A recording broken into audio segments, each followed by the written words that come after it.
So, a viewer asked me about Downrigger, and I know a lot of you guys out there that do watch the videos. You guys already do have Downrigger, and I have made homemade Downrigger with an old broken rod. And if you look way back into all my videos, you'll find a simple setup. If you don't have Downrigger, you have rod holders, and you just want to use one of your old gears, you can make it work. But because the dude has a compass just like mine, this is a Scotty Downrigger, and let me change the angle of the camera real quick. This is how it looks like. Scotty Downrigger. It's a mini downrigger, and for me at the end, let me fix that. For me at the end, I just put I know you could probably do a lot better, but this works and been working great for me. And pretty much I just, at the end of the rope or the line, I put a 100-pound braided line, and it's tied to a beaded swivel. So that way if it spins, you don't get tangled, or if you get caught in the grass or something, you don't get tangled. And then I clip my clip to the top of the swivel. So that way, I mean, you could clip it back here too, but I clip it to the top just so the ball does swing around. This will stay still. But I like doing this because sometimes I put flashers down here. I connect a flasher down to this spot so the flasher will spin. And then I have a lure in the back so when the fish do bite, the attractor of the flasher will already bring the fish to you. So you're not dragging the flasher with the fish, you're just fighting the fish. So that's my method. But yeah, you can put any ball you want, but on the compass, I like using 4-pound max. I don't want to use anything heavier because 4 pounds plenty. And even in like high current in the ocean, it does great. But because these tracks from Hobie are plastic, so you don't want to break the plastics. If you use too heavy a ball, you might snap that off. And I have heard people saying they snapped that off before or broke it off. So what you want to do if you really want to fix this, undo the bolts and then, or the screws, and then make like a little metal brace. Cut like a piece of aluminum or sheet metal, whatever it is, and put it underneath the kayak. Drill the hole in place, put it underneath the kayak, and then put your nut underneath and then screw it in, so at least you have something to hold it from breaking off. But if you know somebody who can make a metal piece that'll fit this perfectly, that'd be even better, just to have it, because it's kind of at an angle. So, well, the Scotty rod holder, you could just snap in here, slide it wherever you want to go, and it works really good. So I'll demonstrate that right now. It doesn't have to be this one. You could drill another one and put it back here closer to the seat, or even further back. But what I like is just twist it off. So there you go, your Scotty rod holder, and place it in. Loosen it up so it can slide, so you can put it anywhere you want on your track mount. I like to go all the way to the back because that's where, to me, it seems like it will just hold better, because just all the way in the back. And because I think, to me, if you put it in front, it feels like it's not gonna slide, but you just have less chance of sliding, so everything's just stuck back here. And just twist it tight. Yep. Wait. Okay. I really loosened it up. So twist it tight so it's not going anywhere. And then just grab your ball, grab your clip, and put it in. You're good. So like that will hold. It'll hold. I've never had an issue with this before. Yeah, so we want to take it off, just twist to the left and straight up. And it's really simple because, like any downrigger, twist the top and then you can spin it and your line will go out. And every rotation is about a foot. And even on your graph, it's pretty close to accurate. Every spin is a foot long. So 30 spin is 30 feet down. And then once you're done, lock it up and it's not going anywhere. And it's interesting too because underneath you got, I lubed this up the other day, so I might have some grease because I don't like rust, but I lost the top cap, but it doesn't matter.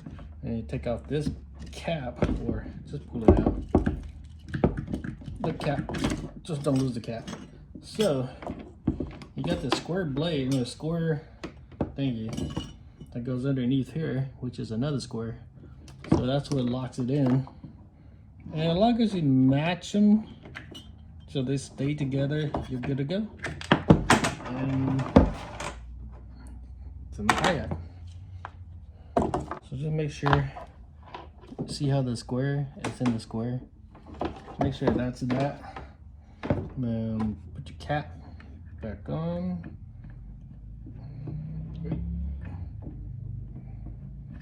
The screw has one side that's flat. So see how that side's flat?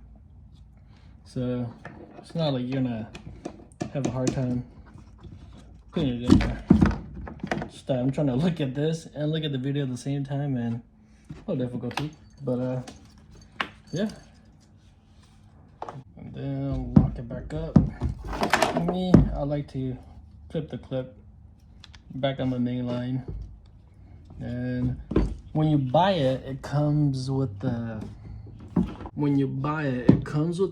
cable, metal cable or steel cable. And from everybody who fish at the ocean or any kayaker that you do ask out there, they all do the same thing. Everybody just use braided line.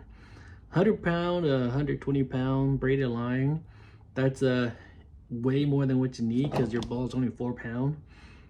But you want that because it's extra strength, and plus it cuts through the water so much nicer. Because as soon as you use the cable, the metal cable that comes with the downrigger, you can tell that it's making a lot of noise, a lot of drag. And plus with the cable, I done it, well, not with the cable, I done it with the braided, where the braid got caught in rocks while trolling for kokanee and trout. And if I had cable, I would not be able to cut it off. I mean, I could probably use my pliers, maybe cut it off, but you're talking about cable.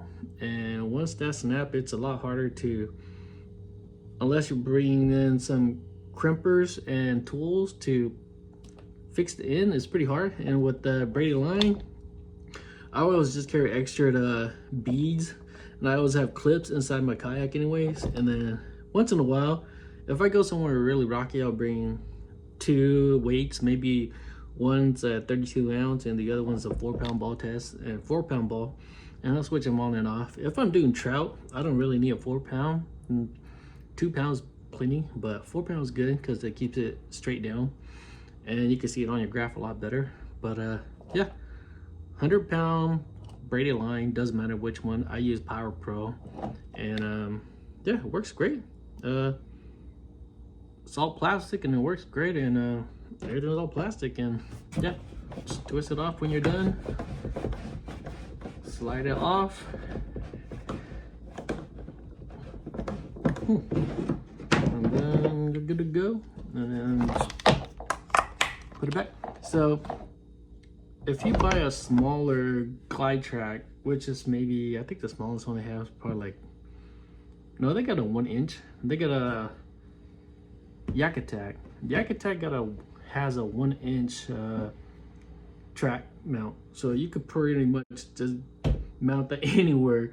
But if you do put another mount somewhere, I would say get a piece of sheet metal and drill the same exact hole and go underneath your kayak and use it as a bottom brace, just so it doesn't, so if it does pull, you're not popping out holes from the screw, and it's harder for it to come off. But yeah, you can mount it anyway. This does good enough, so hopefully this information helps out anybody out there that wants to put the downrigger in the kayak. And I've been kayak fishing for a long time, and I used to do the fishing rod holder, the regular Scotty rod holder, with a broken fishing pole, because back then kayak fishing wasn't well known like right now. Nowadays kayak is well known.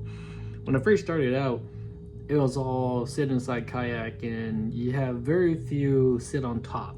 And sit on top was not rare, but it was uncommon to find.